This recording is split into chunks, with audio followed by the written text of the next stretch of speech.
एक attempt to murder का case compromise होने के बाद क्या खत्म किया जा सकता है?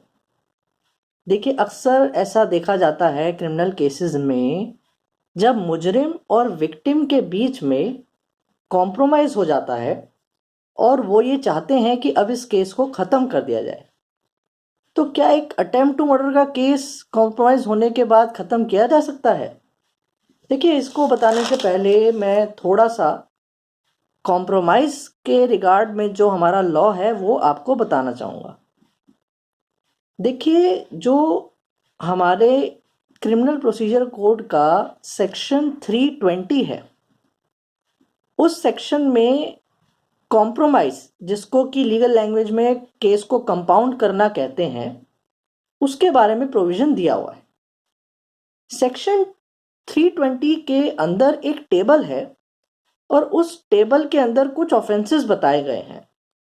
अब कुछ ऑफेंसेस तो ऐसे हैं जिनमें बिना कोर्ट की परमिशन लिए हुए जो हमारे मुजरिम और विक्टिम है, वो उन दोनों के कॉम्प्रोमाइज होने के बाद केस को ख़त्म कर दिया जाएगा। कुछ ऐसे ऑफेंसेस हैं जिसको ख़त्म करने के लिए कॉम्प्रोमाइज होने के बाद भी हमारे ऑनरेबल कोर्ट की परमिशन लेनी पड़ेगी जहां वो केस चल रहा है। तो अब ये जो ऑफेंसेस दोनों कैटेगरी के हैं वो सेक्शन 320 की टेबल में दिए हुए हैं। तो जो ऑफेंसेस सेक्शन 320 की टेबल में नहीं आते, उन ऑफेंसेस का क्या होगा?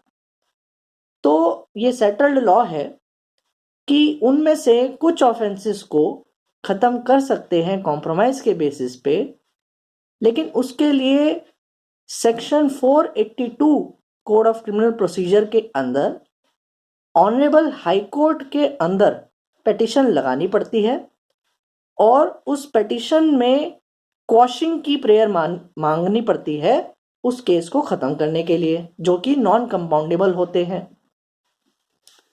तो अब अटेम्प्ट टू मर्डर की क्या होगा कि क्या ऐसा केस जो अटेम्प्ट टू मर्डर है, अब attempt to murder section 320 CrPC के तहत नॉन कंपाउंडेबल है, वो उस टेबल में नहीं आता, तो इसके लिए हाई कोर्ट में ही पिटीशन लगानी पड़ेगी।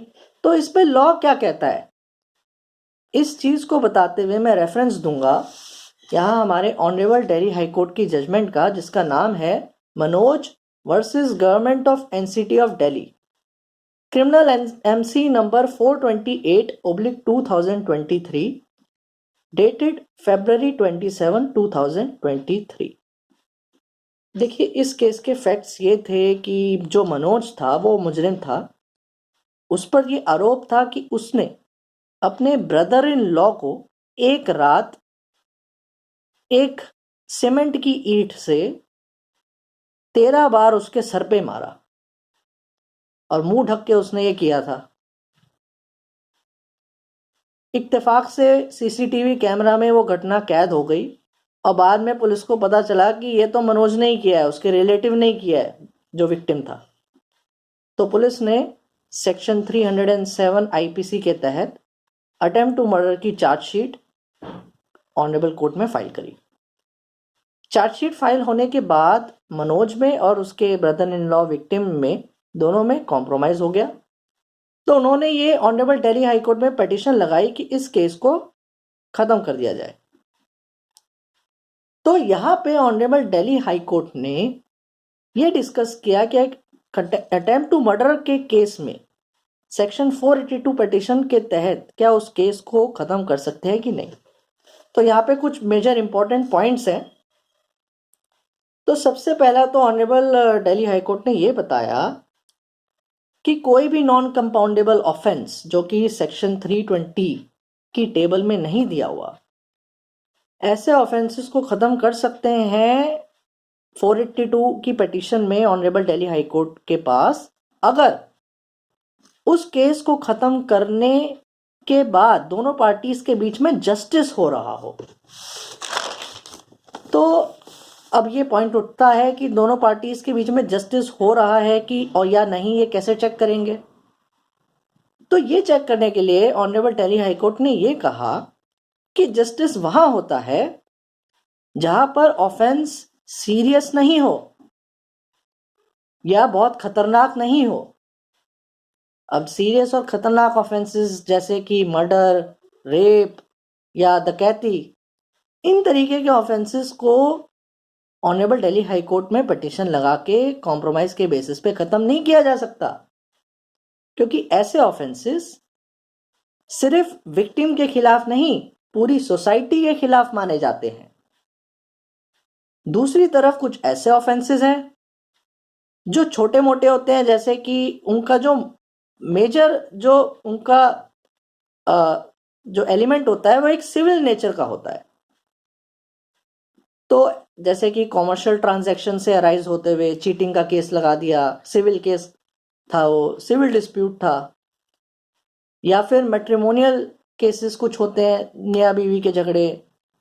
ये इन ऑफेंसेस को कहीं ना कहीं कोर्ट प्राइवेट डिस्प्यूट्स कहती है, और ऐसे ऑफेंसेस को सोसाइटी के खिलाफ का ऑफेंस नहीं माना जाता, इसलिए ऐसे ऑफेंसेस को खत्म कर सकते हैं। ऑनरेबल दिल्ली हाई कोर्ट ने कहा अटेम्प्ट टू मर्डर का केस एक बहुत ही सीरियस और खतरनाक ऑफेंस है, तो सिर्फ विक्टिम के खिलाफ नहीं, पूरी सोसाइटी के खिलाफ ही ऑफेंस है। तो इसको खत्म करने के लिए कुछ कंडीशंस हैं, जैसे कि यह देखना पड़ेगा कि अटेम्प्ट टू मर्डर का केस सिर्फ नाम नामक लगा है या फिर सफिशिएंट एविडेंस है अटेम्प्ट टू मर्डर का चार्ज लगाने के लिए। अगर एक अटेम्प्ट टू मर्डर का केस सिर्फ नाम नामक ही लगा है कि सिर्फ पुलिस ने एक केस में सेक्शन 307 ऐड कर दिया, बनता नहीं था, तो ऐसे केस में वो अटेम्प्ट टू मर्डर का केस खत्म कर सकते हैं। लेकिन अगर सफिशिएंट एविडेंस है तो वहां खत्म नहीं कर सकते। तो ये कैसे पता करें कि नाम नामक लगा है, सफिशिएंट एविडेंस है? उसको देखने के लिए हमें कुछ चीजें देखनी पड़ेंगी, जैसे कि इंजरी की नेचर कैसी है, किस बॉडी पार्ट पे इंजरी लगी है, किस वेपन से मारी गई, कितनी बार मारा गया। ये सारी चीजों से मोटा मोटा पता लगेगा कि वो ऑफेंस क्या सही में एक अटेम्प्ट टू मर्डर की ऑफेंस की ग्रेविटी में आता है या नहीं।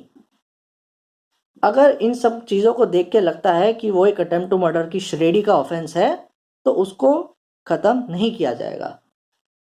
तो इसमें एक चीज और देखी जाती है कि क्या सजा होने की पॉसिबिलिटी कितनी है।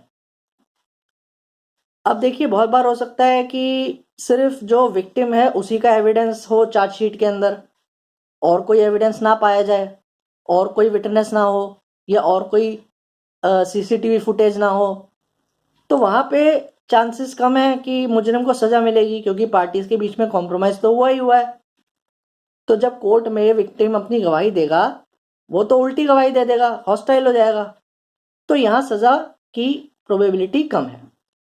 लेकिन ऐसे केसेस में जहां पे और भी एविडेंसेस हैं विक्टिम की गवाही के अलावा, जैसे कि और इंडिपेंडेंट विटनेसेस हो, या फिर सीन ऑफ क्राइम पे और एविडेंस मिल जाए जो कि कनेक्ट कर रहे हो एक्यूज से, या फिर सीसीटीवी फुटेज में जो है ऑफेंस कैद हो जाए, ऐसे में सजा की प्रोबेबिलिटी काफी ज्यादा है। तो ऐसे केसेस में जहां सजा की प्रोबेबिलिटी ज्यादा है, अटेम्प्ट टू मर्डर केस को खत्म नहीं किया जाएगा। तो ये सब देखने के लिए कि सजा की कितनी प्रोबेबिलिटी है, भैया चार्जशीट तो चाहिए।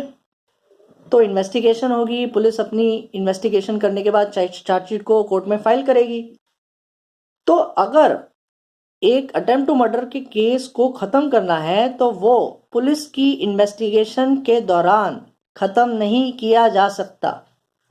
सिर्फ चार्जशीट होने के बाद ही उस ऑफेंस को खत्म किया जा सकता है, और इसमें भी स्टेज बहुत इंपॉर्टेंट है। हमें यह देखना पड़ेगा कि अटेम्प्ट टू मर्डर के ऑफेंस को खत्म करने की पिटीशन किस स्टेज पे लगाई गई है। अगर चार्जशीट फाइल करने के जस्ट बाद ऑनरेबल दिल्ली हाई कोर्ट या किसी भी हाई कोर्ट में पिटीशन लगाई है कॉम्प्रोमाइज के बेसिस पे, तो ठीक है। चार्जेस फ्रेम हुए हैं अभी जस्ट तब भी ठीक है। शुरुआती कुछ प्रोसिक्यूशन विटनेसेस आए तब भी ठीक है, लेकिन अगर सारे विटनेस की गवाही हो चुकी है या बहुत करीब है सारे विटनेस की गवाही होने में, तब उस स्टेज पर कॉम्प्रोमाइज के बेसिस पर अगर पिटीशन लगेगी ऑनरेबल हाई कोर्ट में, तो ऑनरेबल हाई कोर्ट रिजेक्ट कर देंगे, खत्म नहीं करेंगे। तो स्टेज जो है वो शुरुआती की होनी चाहिए, ना कि एंड की। तो अब इस केस में यह देखा गया कि मनोज ने जब उस अपने ब्रदर इन लॉ को मारा तो 13 बार मारा। तो इंजरी थी वो ग्रीवियस नेचर की थी एमएलसी के अंदर, जो डॉक्टर ने बताई। वेपन ऑफ ऑफेंस एक ईंट थी। जो बॉडी पार्ट था वो सर था, एंड हेड जो होता है वो एक बॉडी का मेजर पार्ट होता है, बहुत ही डेलिकेट पार्ट होता है। और इसके अलावा जो ऑफेंस है वो सीसीटीवी कैमरा में भी कैद हो गया था। तो इस सब के चलते ये देखा गया कि कन्विक्शन होने की प्रोबेबिलिटी काफी ज्यादा है। तो ऑनरेबल दिल्ली हाई कोर्ट ने इस पिटीशन को खारिज कर दिया और अटेम्प्ट टू मर्डर का वो केस को खत्म नहीं किया, कॉम्प्रोमाइज होने के बावजूद। तो इस तरीके से कोर्ट्स में देखा जाता है कि एक अटेम्प्ट टू मर्डर के केस में कॉम्प्रोमाइज होने के बाद उस केस को खत्म किया जाए या नहीं। Thank you.